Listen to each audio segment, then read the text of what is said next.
Welcome back to my YouTube channel let's crack with Ritu. I am Ritu Sharma. Friends, Shakespeare की plays की series में आज का हमारा टॉपिक है द टेम्पेस्ट।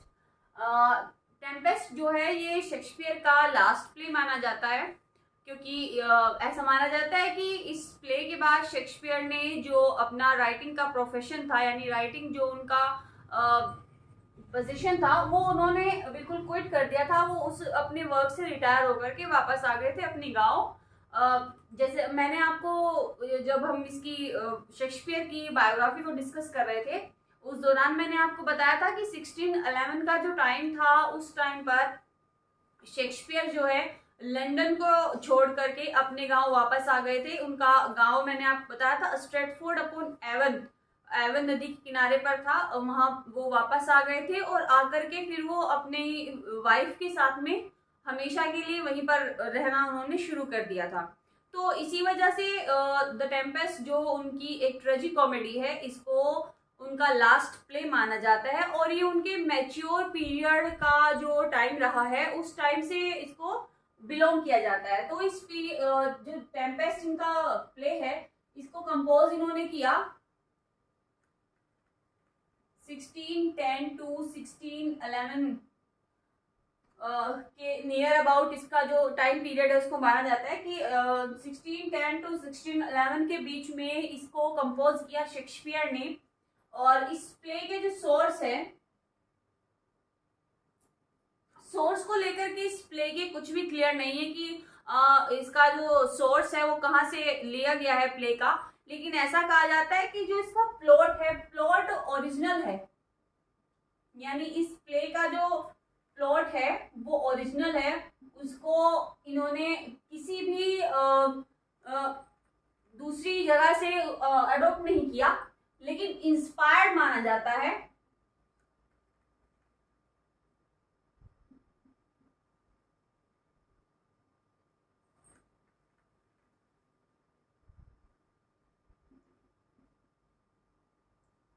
सिल्वेस्टर जॉर्डन का एक पैम्फलेट आया था।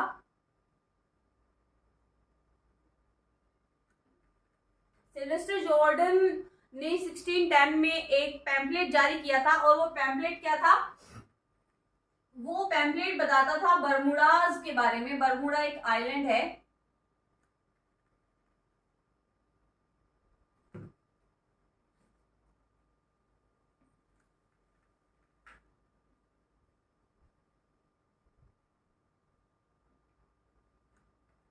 बरमूडा आइलैंड की जो डिस्कवरी है, उसके बारे में इनका ये जो पैम्फलेट है वो बताता है। ये पैम्फलेट आया था 1610 में, और पैम्फलेट का पूरा नाम है द डिस्कवरी ऑफ बरमूडाज।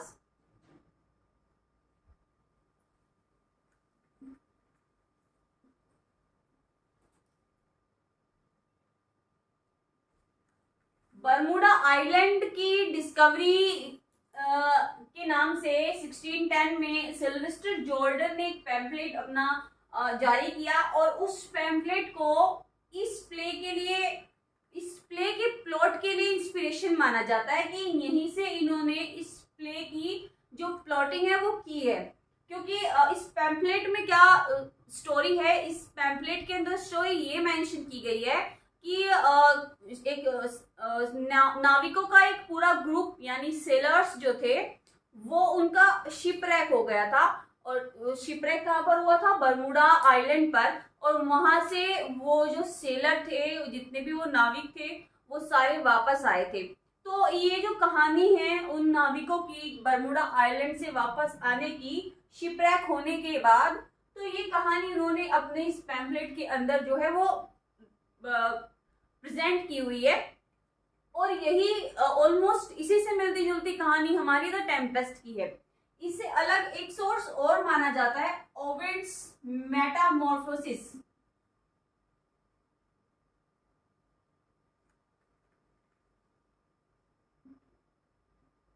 ओविड का एक वर्क है मेटामॉर्फोसिस। इससे भी कहा जाता है कि यहां से भी इस प्ले का सोर्स लिया गया है। और कॉमेडिया डेल आर्टे नाम से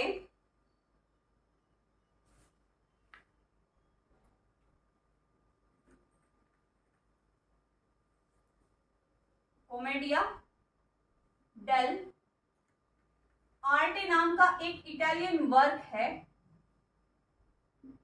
इस इटालियन वर्क से भी माना जाता है कि इस प्ले के लिए शेक्सपियर ने जो है सोर्स लिया है। तो हमारे पास इस प्ले के सोर्स के लिए 3 फैक्ट हो गए। पहला तो ये सिल्वेस्टर जॉर्डन का पैम्फलेट था द डिस्कवरी ऑफ बर्मुडाज, यहाँ से इस प्ले का सोर्स के लिए आइडिया लिया गया है। दूसरा है ओविड्स मेटामॉर्फोसिस और कॉमेडिया डेलार्टे जो कि इटालियन वर्क है, इसको भी इस प्ले के प्लॉट के लिए सोर्स माना जाता है। तो हमें ये तीनों ही पॉइंट्स जो है वो याद रखने हैं। सबसे पहली बात क्या कि इसको कंपोज किया गया नियर अबाउट 1610 to 1611। ये वो पीरियड था जब शेक्सपियर का मैच्योर वर्क आ रहा था, तो ये हमें याद रखना है। इसे कंपोजिंग ईयर क्या हुआ। दूसरी, इसके सोर्स को हमें याद रखना है कि प्लॉट ओरिजिनल है लेकिन इंस्पायर्ड है, आइडिया लिया गया है इन 3 सोर्सेज से। तो हमें इन तीनों सोर्सेज को याद रखना है। इससे अलग इम्पोर्टेंट फैक्ट जो इस प्ले का है वो ये कि ये जो प्ले है ये शेक्सपियर का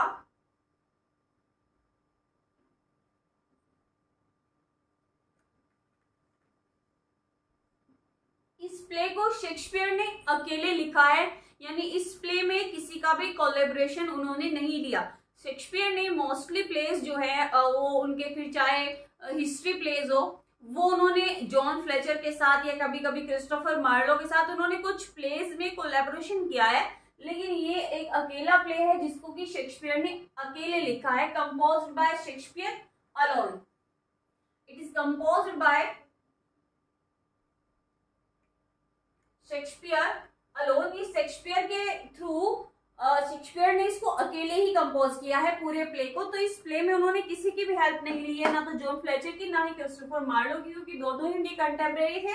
और कुछ प्लेस को जो कि जैसे कि हेनरी VIII हुआ, इस प्ले को भी शेक्सपियर ने अनकम्प्लीट छोड़ दिया था, तो ये भी बाद में पूरा कराया गया था। लेकिन इसको टेम्पेस्ट यानी द टेम्पेस्ट जो प्ले है जिसको आज हम पढ़ने वाले हैं, इस प्ले को शेक्सपियर ने अकेले ही लिखा है।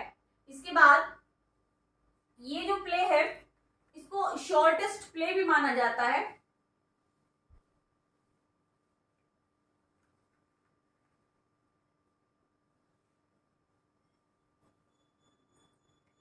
शेक्सपियर के जितने भी वर्क हमने देखे हैं अभी तक कि 38 प्लेज उन्होंने लिखे, तो उन 38 प्लेज में से 3 जो प्लेज हैं उनको शॉर्टेस्ट प्ले माना जाता है। तो 3 प्लेज कौन कौन से हैं? एक तो है comedy of Errors,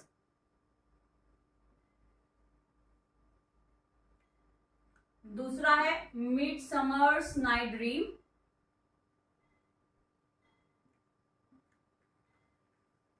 midsummer night dream, और तीसरा है ये जो आज हम स्टडी करने वाले हैं, द टेम्पेस्ट।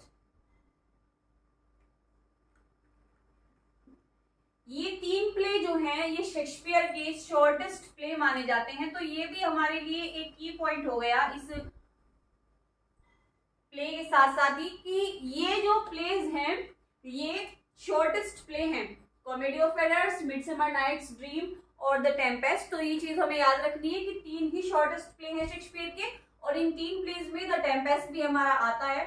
इसके बाद इस प्ले का जो जेनरा है, यानी ये प्ले किस कैटेगरी से बिलोंग करता है, तो वो है ट्रेजिकॉमेडी।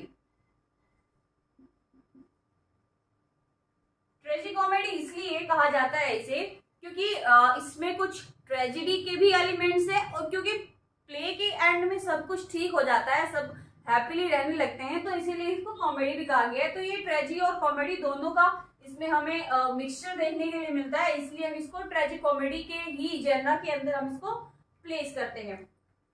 इसके बाद इस प्ले की जो सेटिंग है वो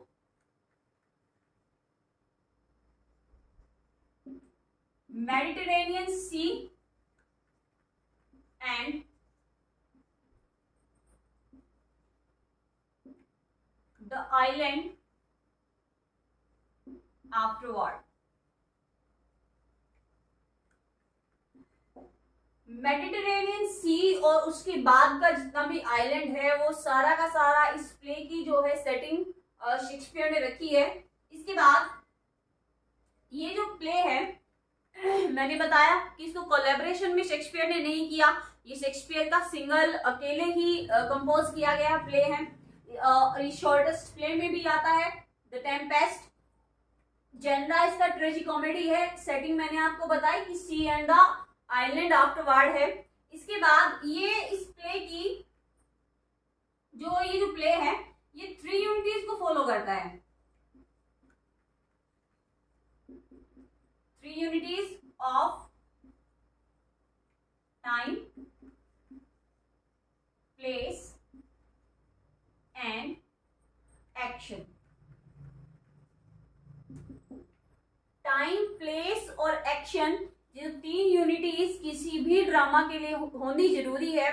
अक्सर शेक्सपियर का कोई भी प्ले या शेक्सपियर ही कह लीजिए कि इन यूनिटीज को फॉलो नहीं करते, लेकिन एक्सेप्ट दैट उन्होंने इस प्ले के अंदर यानी द टेम्पेस्ट के अंदर उनका ये जो ड्रामा है, ये जो प्ले है, ये इन तीनों ही ट्रेजेडीज को तीनों ही यूनिटीज को फॉलो करता है। कॉमेडी ऑफ एरर्स जो है ये भी इन तीनों यूनिटीज को फॉलो करता है, और ये जो प्ले है द टेम्पेस्ट ये भी इन तीनों ही यूनिटीज को फॉलो करता है। तो हमें याद रखनी है ये चीजें। इस प्ले से रिलेटेड बहुत ही इंपॉर्टेंट की पॉइंट्स हैं ये, जिनसे कि क्वेश्चन बन जाता है और हमारे सामने एग्जामिनर जो है पुट कर देता है। तो हमें ये बात याद रखनी है कि ये प्ले शॉर्टेस्ट प्ले की कैटेगरी में भी आता है। जनरल इसके ट्रेजेडी कॉमेडी हो गई, और ये तीनों ही यूनिटीज को फॉलो करता है। टाइम, प्लेस और एक्शन जो भी एक यूनिटीज होनी चाहिए किसी भी प्ले को परफेक्ट बनाने के लिए, तो ये उन तीनों ही यूनिटीज को फॉलो करता है। तो ये इस प्ले की कुछ इंपॉर्टेंट बातें हो गई जो मैंने आपके साथ शेयर की। इसके बाद हम डिस्कस करेंगे इस प्ले के जो कैरेक्टर्स, इंपॉर्टेंट कैरेक्टर्स जो हैं, अब हम उनके बारे में बात करते हैं।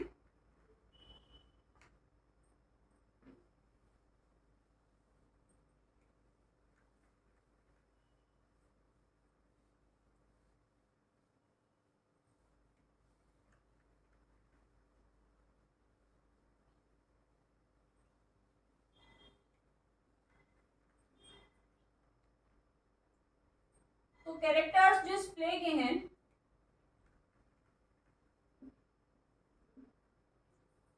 उसमें Prospero, Miranda, Antonio, Alonzo,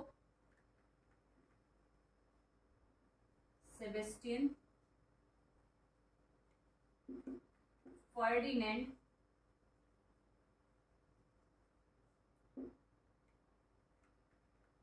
Gonzalo, aerial,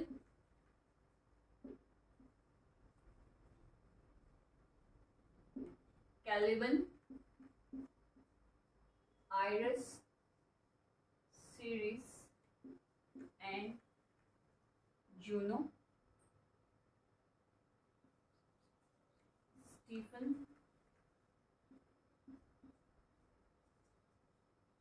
ट्रिंकलो। तो ये इस प्ले के कुछ इंपॉर्टेंट कैरेक्टर हैं जो मैंने आपके सामने अभी लिखे हैं। अब बात करते हैं प्ले की स्टोरी की। तो प्ले की जो शुरुआत है वो होती है एक टेम्पेस्ट के साथ, यानी एक तूफान के साथ। तूफान है, समुद्र में यात्रा चल रही है, और उस सी वॉयज में जो लोग बैठे हैं यानी शिप के अंदर, वो है एंटोनियो, एलोंजो, सेबेस्टियन, फर्डिनेंड, गोंजालो और स्टीफन और ट्रिंकुलो। ये लोग सी वॉयज कर रहे हैं, समुद्री यात्रा।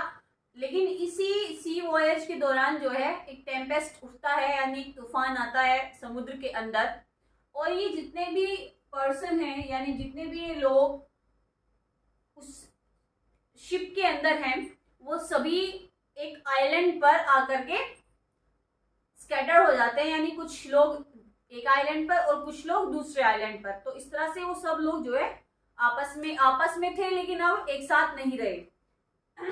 इसके बाद सीन आता है प्रोस्पेरो का, जो कि अपनी डॉटर मिरांडा। प्रोस्पेरो कौन है? ये एक्स ड्यूक है ऑफ मिलान, मिलान सिटी के ये एक्स ड्यूक है। एक्स ड्यूक क्यों है? क्योंकि इनका जो भाई है एंटोनियो, इसने चालाकी से एलोन्जो कौन है? King of Naples, king of Naples के साथ मिलकर के चालाकी से अपने भाई प्रोस्पेरो को गद्दी से हटा दिया है, ओवरथ्रोन कर लिया है उसका सिंहासन को, और खुद मिलान का ड्यूक बन बैठा है। कौन? एंटोनियो। किसकी हेल्प से? एलोन्जो की। एलोन्जो की हेल्प से एंटोनियो ने अपने भाई प्रोस्पेरो को सीट से हटा दिया है, गद्दी से हटा दिया है, और खुद मिलान का ड्यूक बन बैठा है।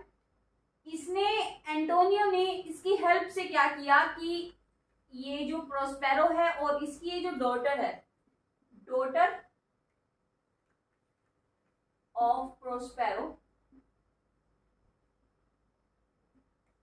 इन दोनों को बैनिश कर दिया है मिलान से। दोनों की एंट्री जो है वो बिल्कुल बैन है।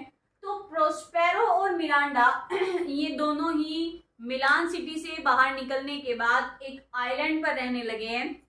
ये जो आइलैंड है वो बिलोंग करता है कैलिबन से। कैलिबन कौन है? कैलिबन एक, आप इसको विलन कह लीजिए,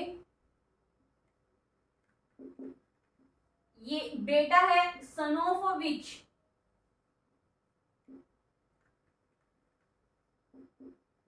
साइकोरेक्स। साइकोरेक्स नाम की एक विच थी जिसका नाम साइकोरेक्स नाम की एक विच थी जिसका ये बेटा है कैलिबन। कैलिबन जो है उस आइलैंड पर रहता था, लेकिन जब प्रोस्पेरो और मिरांडा वहां पहुंचते हैं तो कैलिबन को जो है ये प्रोस्पेरो अपना स्लेव बना लेता है, क्योंकि कैलिबन जो है वो एक तरह से इसका जो बिहेवियर है वो एक विलन टाइप है। प्रोस्पेरो जो है वो मैजिक जानता है, तो मैजिक की हेल्प से ये इस कैलिबन को अपना स्लेव बना लेता है। कैलिबन की जो मदर थी साइकोरेक्स, उसने इस एरियल नाम की स्पिरिट को, ये भी एक जादुई स्पिरिट है, इसको भी साइकोरेक्स ने अपना स्लेव बना रखा था। लेकिन प्रोस्पेरो जब एरियल से मिलता है, इस स्पिरिट से मिलता है, तो उसको ये जो स्पिरिट है लगता है कि नहीं ये स्लेव बनाने लायक नहीं है, यानी कि कैलिबन ने जो है इसको अपना स्लेव बना रखा है, लेकिन उसको लगता है कि नहीं ये बड़े काम का, एक तरह से कह सकते हैं कि ये काम की नाइफ है, तो वो इसको अपना स्लेव बनाता जरूर है, लेकिन कैलिबन की जो कैद है उससे इसको छुटकारा दिला देता है। अब उस आइलैंड पर 4 पर्सन हो गए, प्रोस्पेरो, मिरांडा, एरियल और कैलिबन। तो ये चारों जो हैं उस आइलैंड पर रह रहे हैं। एंटोनियो ने एलोन्जो की हेल्प से प्रोस्पेरो और मिरांडा को बैनिश कर दिया है मिलान से, तो ये चारों वहां रह रहे हैं। अब प्रोस्पेरो को पता चलता है कि ये लोग सी वॉयेज कर रहे हैं। सी वॉयेज ये क्यों कर रहे हैं? क्योंकि एलोन्जो ने अपनी डॉटर की शादी की है, तो उस अपनी डॉटर की शादी करने के बाद वो लोग वापस आ रहे हैं सी वॉयेज करके। अब यहाँ पर प्रोस्पेरो एरियल की हेल्प से, एरियल जो कि एक स्पिरिट है, एरियल की हेल्प से समुद्र में तूफान जो है वो बनाता है। जो हमने स्टार्टिंग में पढ़ा कि तूफान आ जाता है समुद्र के अंदर और जितने भी ट्रैवलर थे वो सारे के सारे स्कैटर हो जाते हैं। तो वो सारा का सारा जितना भी टेम्पेस्ट था वो सारा प्रोस्पेरो ने एरियल की हेल्प से बनाया था एक तरह से। तो अभी जितने भी ट्रैवलर थे वो सारे अलग अलग हो गए। अब इसमें से ये जो फर्डिनेंड है, फर्डिनेंड सन ऑफ एलोन्जो है,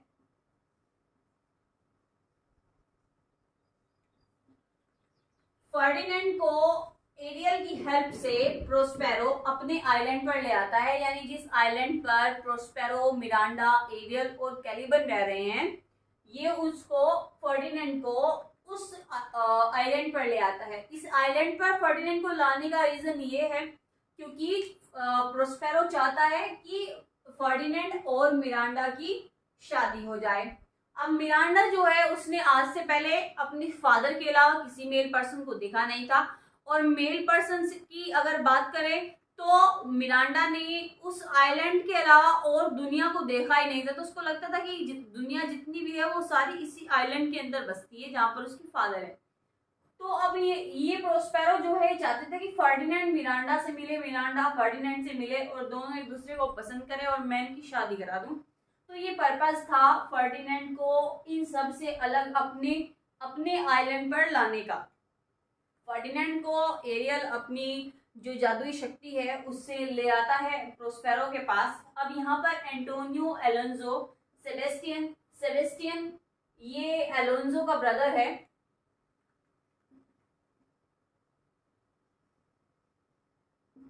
गोंजालो, तो ये जितने भी पर्सन है ये सारे दूसरे आइलैंड पर हैं। अब एरियल जो है ये अपने मैजिक से एक म्यूजिक प्ले करता है और उस आइलैंड पर जहाँ पर ये सभी लोग हैं वहां पर ये पहुंचता है। और वहां जब ये पहुंचता है तो ये एंटोनियो एलोंजो सेबेस्टियन गोंजालो और ये स्टीफन और ट्रिंकुलो जो है इन सबको वहां पर अपने मैजिक से एक जादुई नींद देता है। इस जादुई नींद में ये क्या करता है कि एंटोनियो को और सेबेस्टियन को, इन दोनों को हल्की फुल्की नींद में रखता है। मतलब ये सब लोग तो गहरी नींद में पहुंच जाते हैं लेकिन एंटोनियो और सेबेस्टियन जो है ये कुछ जागे हुए रहते हैं। तो यहाँ पर उस स्पेल में, मैजिक के स्पेल में क्या होता है कि एंटोनियो और सेबेस्टियन आपस में बातें करते हैं और ये जो एंटोनियो है ये सेबेस्टियन जो कि एलोंजो का ब्रदर है उसको ये कहता है कि क्यों ना तुम एलोंजो को मार दो, जैसे मैंने अपने भाई को प्रोस्पेरो को मिलान से बैनिश कर दिया है और अब मैं उसका जो सिंहासन है उस पर मैं बैठा हूँ, ऐसे ही तुम अपने भाई को मार दो, एलोंजो को मार दो और उसका फायदा ये होगा कि तुम नेपाल्स के किंग हो जाओगे।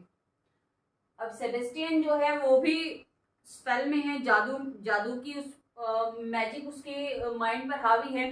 तो वो जो एंटोनियो है उसकी बातों से अग्री कर जाता है और अपनी जैसे उसको एलोंजो को मारने के लिए जैसे ही अपनी तलवार निकालता है तो एरियल एकदम से जादू करता है और जितने भी पर्सन वहां पर सोए हुए थे वो सब जाग जाते हैं। जैसे ही वो जागते हैं और देखते हैं कि यहाँ पर सेबेस्टियन ने एलोंजो को मारने के लिए अपनी तलवार निकाल रखी है, तो वो उससे सवाल करते हैं कि तुम ये क्या करने वाले थे। तो ये जो एलोंजो और ये एंटोनियो जो सेबेस्टियन ये दोनों एक्सक्यूज बना देते हैं कि नहीं कुछ नहीं, हम ऐसे ही यहाँ ये जो आइलैंड है इसको देख रहे थे, कुछ भी बहाना बना करके वो दोनों उन सब से झूठ बोल देते हैं।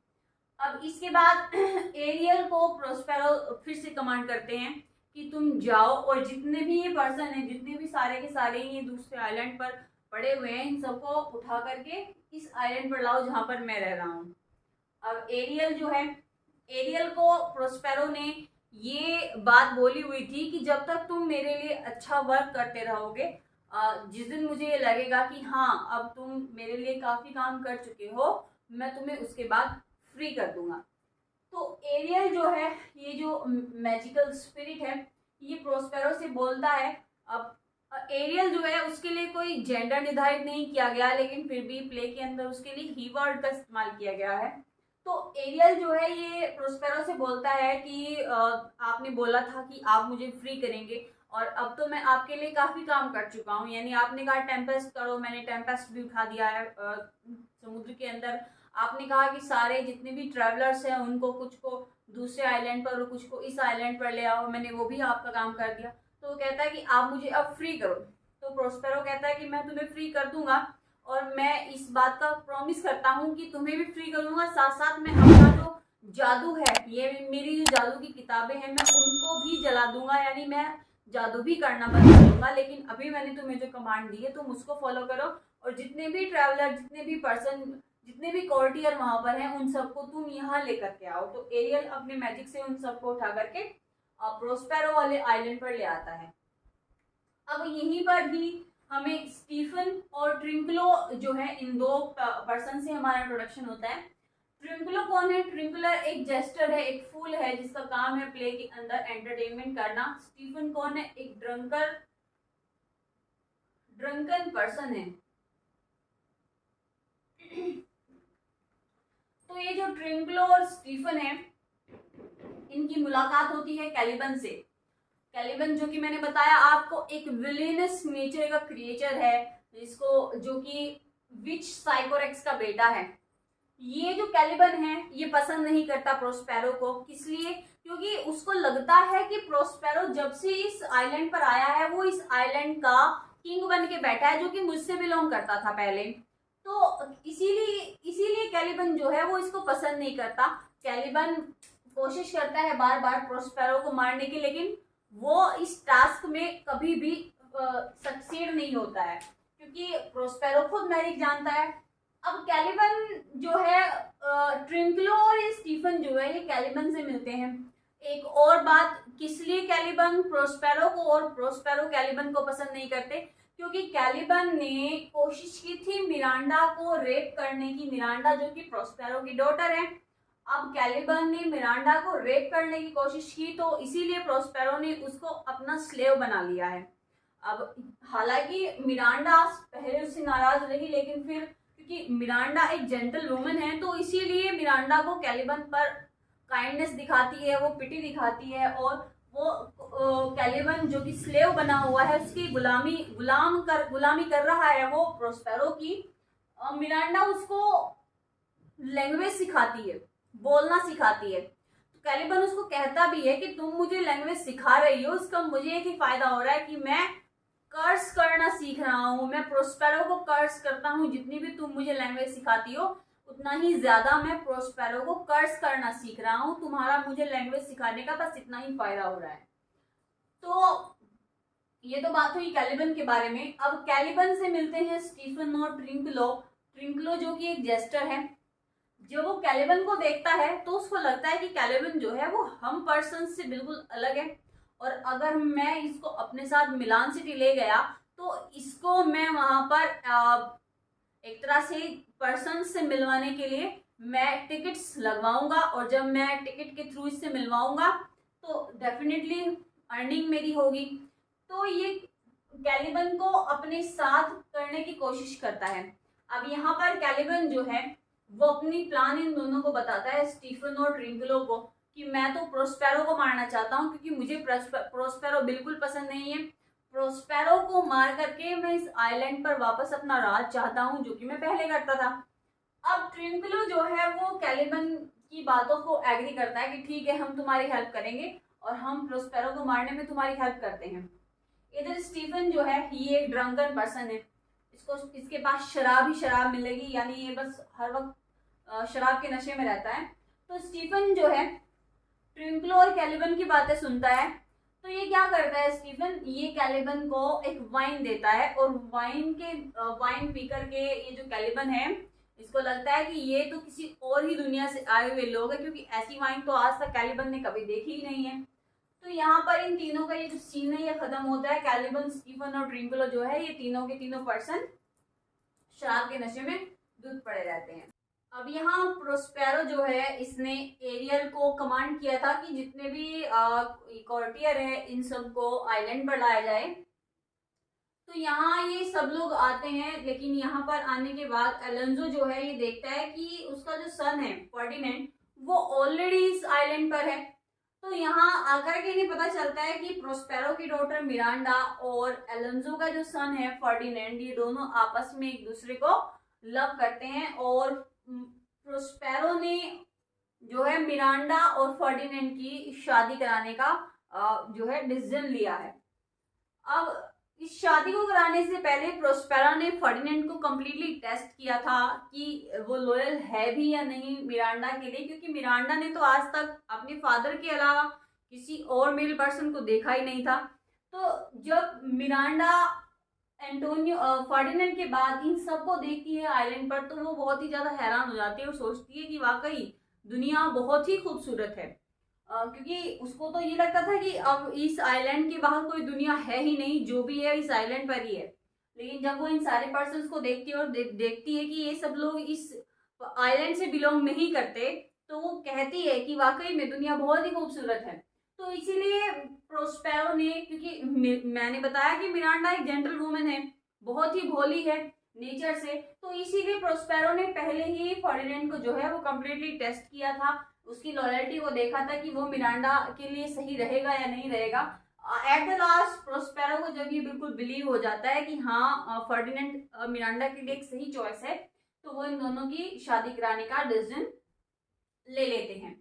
अब यहाँ पर जब ये सब लोग पहुंचते हैं और देखते हैं कि प्रोस्पेरो और मिरांडा यहाँ पर रह रही हैं, तो इन सबको अपनी जो भी इन्होंने गलतियां की हुई थी वो उन सबके लिए इनको बड़ा पछतावा होता है। और ये सब लोग जैसे अलोंजो है, एंटोनियो है, ये मिलकर के प्रोस्पेरो से माफी मांगते हैं। प्रोस्पेरो जो है वो इन सबको इनकी पिछली की हुई गलतियों के लिए माफ भी कर देते हैं। और अलोंजो जो है वो भी खुशी खुशी फर्डिनेंड की शादी मिरांडा से कराने के लिए तैयार हो जाते हैं। जब इन दोनों की शादी होती है मिरांडा और फर्डिनेंड की, तो ये 3 एरी स्पिरिट्स थी, आइरिस, सिरिस और जूनो, ये तीनों ही स्पिरिट्स जो हैं प्ले के अंदर एक प्ले परफॉर्म करती है। तो यानी ये प्ले भी हमारा play within a play की कैटेगरी में आता है, यानी इस प्ले के अंदर भी एक प्ले जिसको हम मास्क कहते हैं वो परफॉर्म किया जाता है। इससे पहले भी हमने एक शेक्सपियर का प्ले डिस्कस किया है, मिडसमर नाइट्स ड्रीम, उसमें भी play with in a play हुआ है, और द टेम्पेस्ट जो है इसमें भी play with in a play जो है किया गया है। तो यहाँ पर इसके बाद एपिलोग आता है प्रोस्पेरो का, जिसमें कि वो ये बताते हैं कि आप लोगों की गलती के लिए मैंने आप लोगों को माफ किया, और अभी मैं भी अपनी जितनी भी जादुई किताबें हैं, जितना भी अपना मैजिक है, उसको मैं आज यहाँ पर ख़त्म करता हूँ। यानी अब यहाँ से जाने के बाद मैं ये जितनी भी हमारा मैजिक है, जितना भी मैं मैजिक जानता था, उन सबको मैं यहीं पर इसी आइलैंड पर छोड़ करके जाऊंगा। तो एपिलोग के साथ ही जो प्ले है वो खत्म हो जाता है, और एरियल जिसको कि प्रोस्पेरो ने प्रॉमिस किया था कि वो उसको फ्री कर देंगे, तो प्रोस्पेरो एरियल को फ्री कर देते हैं। लेकिन उससे पहले वो उसको एक काम देते हैं कि तुमको ये देखना है कि समुद्र के अंदर सब नॉर्मल है नहीं, यानी जो टेम्पेस्ट तुमने क्रिएट किया था वो अब ठीक हुआ है या नहीं हुआ है, क्योंकि अब उनको वापस जाना है। प्रोस्पेरो जो एक्स ड्यूक थे मिलान के, उनको उनका भाई एंटोनियो वो सारी की सारी जितनी भी थ्रोन था वो सारा वापस कर देता है। वो कहता है कि ड्यूक ऑफ मिलान आप ही रहेंगे, मैं नहीं हूँ। और इसी के साथ प्ले जो है एंडिंग की ओर जाता है। ये जितने भी कैरेक्टर्स थे, प्रोस्पेरो अपने फैमिली के साथ वापस मिलान के लिए अपनी जो ट्रेवल है वो शुरू कर देते हैं। एरियल को वो फ्री कर देते हैं, कैलिबन जो है वो नेचर वाइज अच्छा हो जाता है, आइलैंड जो था वो वापस कैलिबन को मिल जाता है, और इसी तरह ये जो प्ले है हैप्पी एंडिंग के साथ प्ले फिनिश हो जाता है।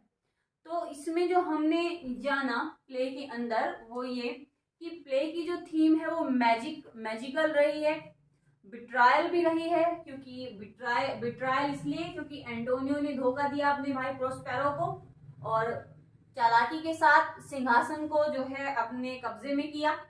और फैमिली वैल्यूज भी इस प्ले की थीम रही है, क्योंकि एट लास्ट जो है एंटोनियो सब कुछ छोड़ देता है और वापस प्रोस्पेरो को दे देता है, और फैमिली के साथ वापस ही प्रोस्पेरो मिलान सिटी के लिए फिर से अपनी ट्रैवल शुरू कर देते हैं। तो मैंने बताया कि प्ले की जो एंडिंग है वो प्रोस्पेरो के एपिलोग के साथ खत्म होती है। ये चीज आपको याद रखनी है कि किस प्ले की एंडिंग एपिलोग के साथ हो रही है, और एपिलोग किसने बोला। एपिलोग जो है वो लास्ट में प्रोस्पेरो ने बोला। इससे पहले हमने रोमियो जूलियट पढ़ा था, रोमियो एंड जूलियट में क्या था, स्टार्टिंग में प्रोलॉग था। प्रोलॉग और एपिलोग दोनों में फर्क है। प्रोलॉग जो है वो प्ले की स्टार्टिंग में आता है, एपिलोग प्ले की एंडिंग में आता है।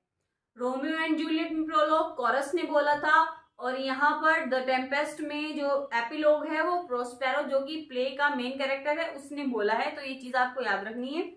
तो अभी हम इसकी एक बार थीम के बारे में डिस्कस कर लेते हैं। प्ले की जो थीम है वो मैंने आपको बताई भी है। प्ले की थीम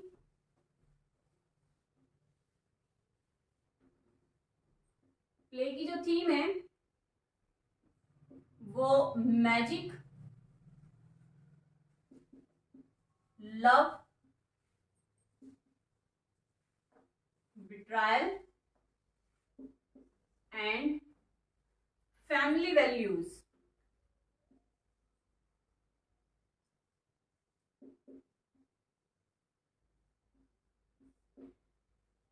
फैमिली वैल्यूज को शो करती है। और इसके बाद मैंने आपको बताया कि जब फर्डिनेंड और मिरांडा की शादी का सीन आता है, यानी कि जब एक्ट 4 है, एक्ट 4 में उन दोनों की शादी होती है, तो एक्ट 4 जो है वो हमारे सामने play within a play जो है serve as play within a play.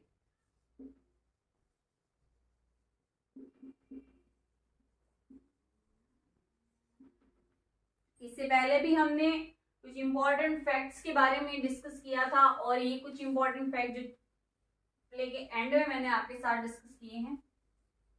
चीजें जो हैं इसमें मैंने आपको इंपॉर्टेंट बताई हैं कि ये लास्ट प्ले माना जाता है शेक्सपियर का, क्योंकि इसके बाद शेक्सपियर ने प्ले लिखने बंद कर दिए थे, वो वापस अपने गांव आ गए थे, और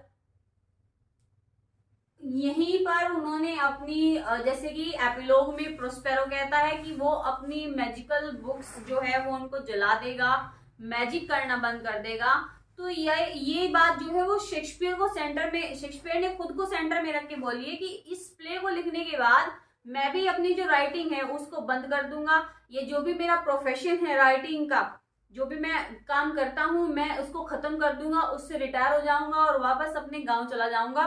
तो यहाँ पर जैसे प्रोस्पेरो वापस अपनी सिटी गया मिलान, वैसे ही शेक्सपियर जो है वो अपनी सिटी वापस अपने गांव वापस आ गए थे। तो ये एक तरह से सिंबल करता है शेक्सपियर के लिए प्रोस्पेरो का जो कैरेक्टर है, तो ये हमें ध्यान में रखना है। अब इसके बाद बात करते हैं प्ले के जो इम्पोर्टेंट कोटेशंस हैं उनके बारे में।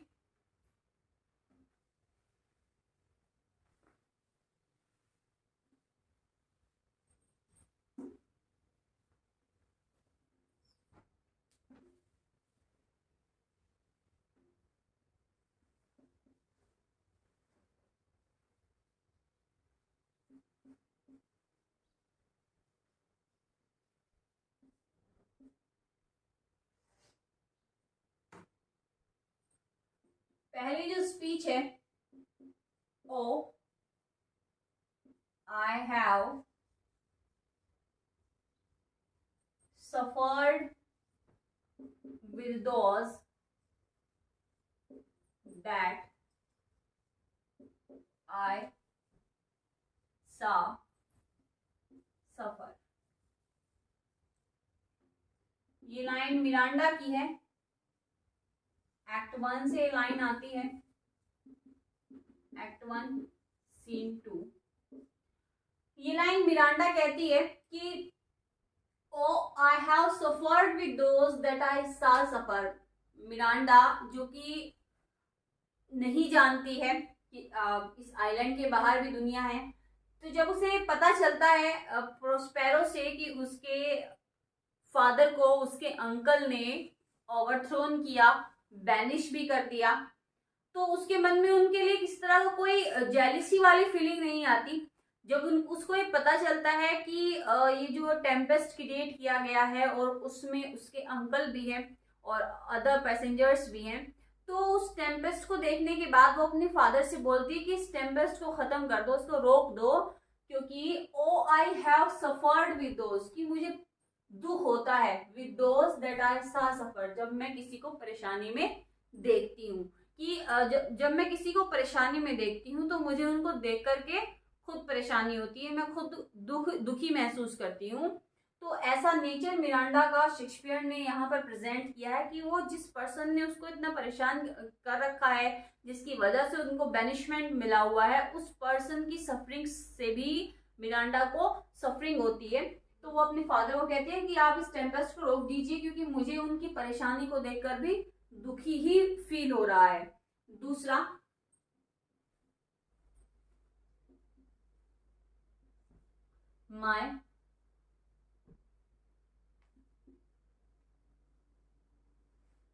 my library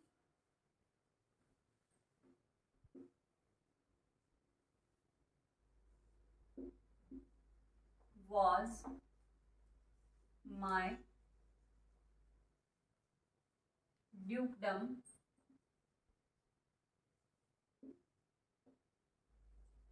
large enough। ये लाइन प्रोस्पेरो की है, 1 सीन 2 से। तो प्रोस्पेरो यहाँ कहते हैं माई लाइब्रेरी वॉज माई ड्यूकडम, मेरी जो लाइब्रेरी है वही मेरा ड्यूकडम है, वही एक तरह से मेरा राजपाट है, लार्ज इनफ, जो बहुत है मेरे लिए। आइलैंड पर वो रहते हैं, सब्जेक्ट कोई नहीं है, प्रजा कोई नहीं है उनकी, लेकिन वो अपनी लाइब्रेरी को ही कहते हैं कि ये जो लाइब्रेरी है, इस लाइब्रेरी के अंदर जो बुक्स लगी हुई है यही मेरा ड्यूकडम है, और ये काफी बड़ा है और इतना बड़ा है कि मेरे लिए पर्याप्त है। तो ये लाइन प्रोस्पेरो की है, इंपॉर्टेंट है। तीसरी,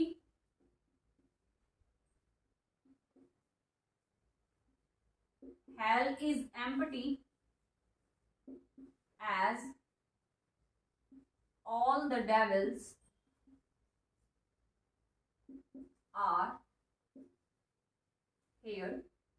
ये लाइन एरियल की है।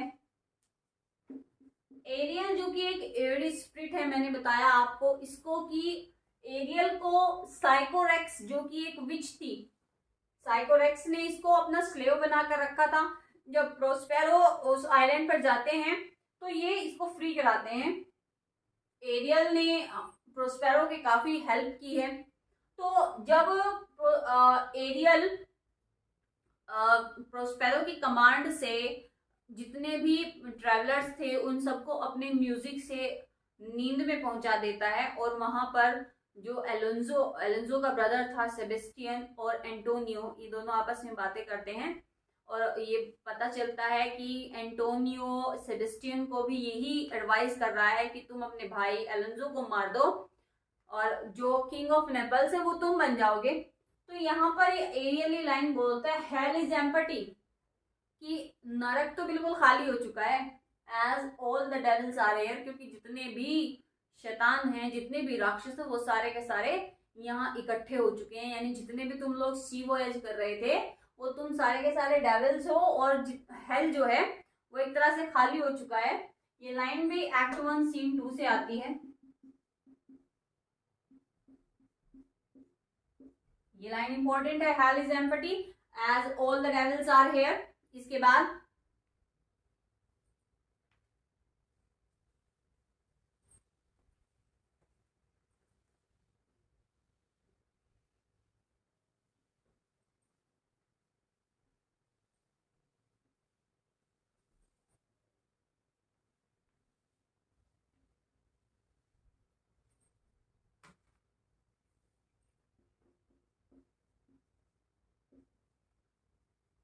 you taught me language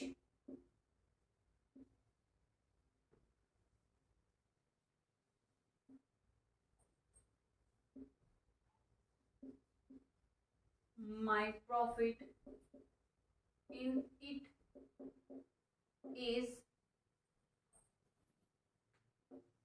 to learn how to curse।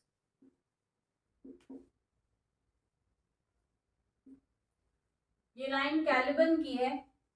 Caliban ये लाइन कहता है मिरांडा से एक्ट 1 सीन 2 के अंदर कि यू टॉट मी लैंग्वेज, तुम मुझे लैंग्वेज सिखाती हो, my profit in it is to learn how to curse, मेरा जो प्रॉफिट है या मेरा जो एम है, माई एम इन इट, मेरा एम जो है इसमें, इस लैंग्वेज को सीखने का मात्र इतना है कि मैं सिर्फ इतना सीख जाता हूँ कि कर्स कैसे करना है, कर्स किस तरह किया जाता है, क्योंकि मुझे प्रोस्पेरो बिल्कुल पसंद नहीं, जितना तुम मुझे सिखाती हो उतना ही मैं प्रोस्पेरो को कर्स करता जाता हूँ।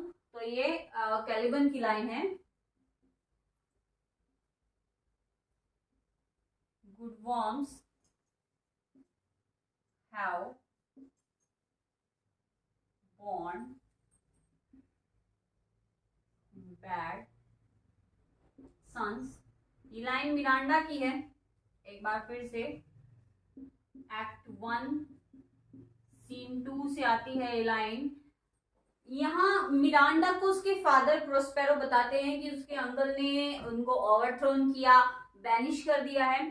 तो ये बात सुनकर के मिरांडा जो है वो बिलीव नहीं करती और वो कहती है कि आई कैन बिलीव गुड वर्म्स have borne bad sons too, कि मुझे विश्वास नहीं होता कि गुड वर्म्स हैव बोर्न बैड सन्स, कि उसी वॉर्म से आपका भी जन्म हुआ और उसी वॉर्म से जो है अंकल का भी जन्म हुआ, तो आई can believe it can happen. Next, has thou not dropped from heaven। ये लाइन कैलिबन की है, एक्ट 2 सीन 2 से। कैलिबन को जब ट्रिंकलो और स्टीफेनो दोनों मिलकर के वाइन पिला देते हैं, तो उस वाइन को पीने के बाद कैलिबन ये कहता है, hast thou not dropped from heaven, मुझे ऐसा लगता है कि तुम दोनों जो है हेवन से उतरे हो, यानी तुम दोनों, मुझे इस लगता नहीं कि तुम दोनों इस दुनिया के हो। तो ये लाइन कैलिबन की है उस वक्त की। अब आती है एक इस प्ले की मेन और कह सकते हैं मोस्ट इम्पॉर्टेंट स्पीच मिरांडा की है, और ये जो स्पीच है इम्पॉर्टेंट मानी जाती है, एग्जाम्स में पूछी भी गई है बहुत बार। I am your wife if you will marry me,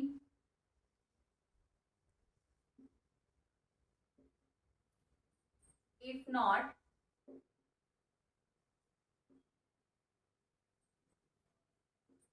I will die your maid,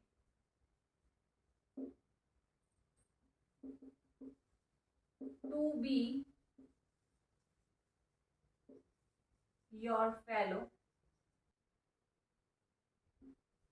you may deny me, but I will be your servant,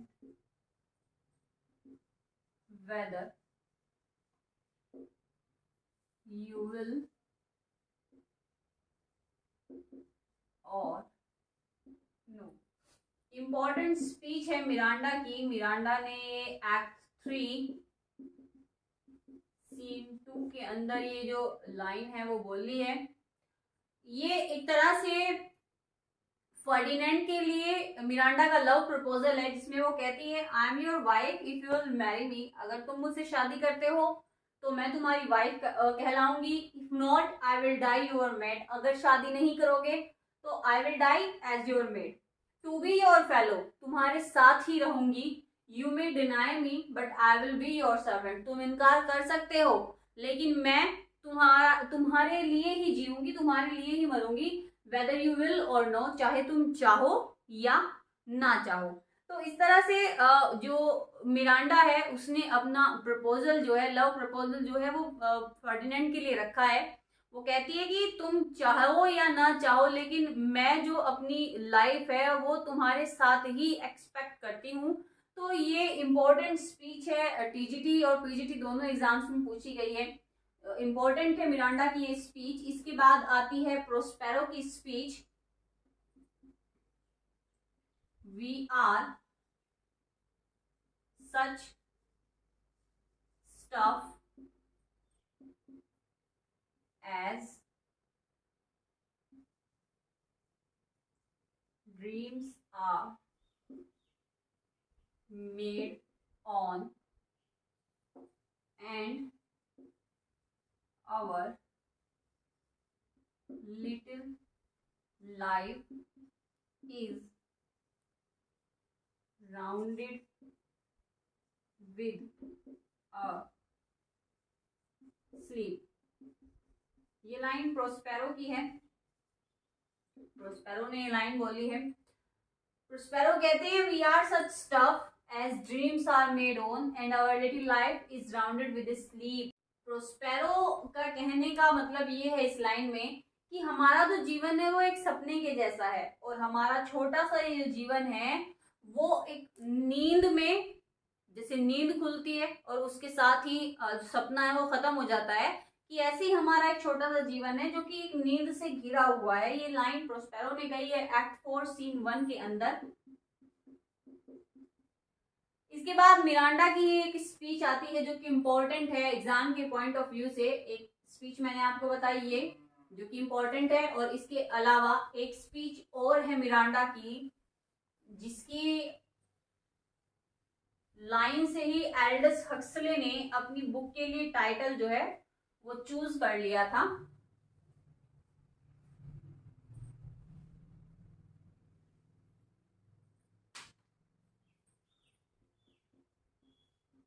O wonder how goodly creatures are there here. I wonder how beauteous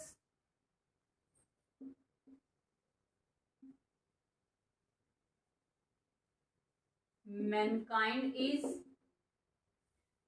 Oh, brave new world. Oh, brave new world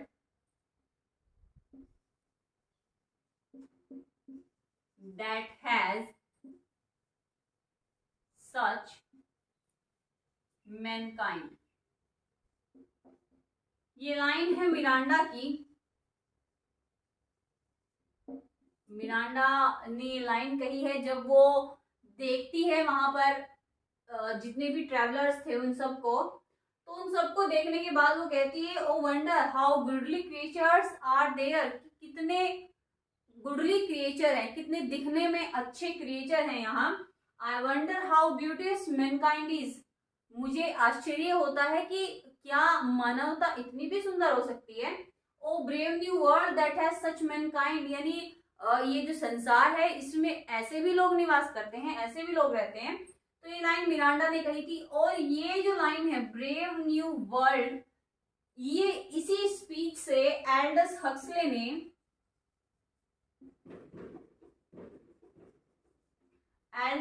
ने अपनी book का title लिया है ये brave new world. तो याद रखने वाली बात है कि ये मिरांडा की स्पीच है द टेम्पेस्ट से, जहां से एल्डस हक्सले ने ब्रेव न्यू वर्ल्ड अपनी बुक का जो है टाइटल दिया है। तो यहाँ इन्हीं के साथ जो है इम्पोर्टेंट स्पीचेस के साथ जो है आज की जो क्लास है हमारी वो फिनिश होती है। और आई होप कि आपको जो आज जितना भी मैंने आपके सामने ये जो डिस्कस किया है द टेम्पेस्ट को और इसकी जो इम्पोर्टेंट स्पीचेस हैं उनको, उम्मीद करती हूँ आपको सब समझ आया होगा। अगर आपका किसी भी तरह का कोई भी क्वेरी है तो आप उसको कमेंट बॉक्स में टाइप कर सकते हैं ताकि नेक्स्ट क्लास में मैं उसको आपके साथ डिस्कस कर सकूं। इसी के साथ आज की क्लास जो है वो फिनिश करती हूँ मैं। कल की क्लास में हम दोबारा मिलेंगे। वीडियो को शेयर कीजिए, चैनल को सब्सक्राइब कीजिए, लाइक कीजिए वीडियो को और बेल आइकन को प्रेस कीजिए ताकि आपको लेटेस्ट नोटिफिकेशन जो है वो मिलती रहे। और चैनल पर जो भी कंटेंट आपके लिए अपलोड किया गया है उसको पढ़ते रहिए, तैयारी करते रहिए। And thank you for watching this class.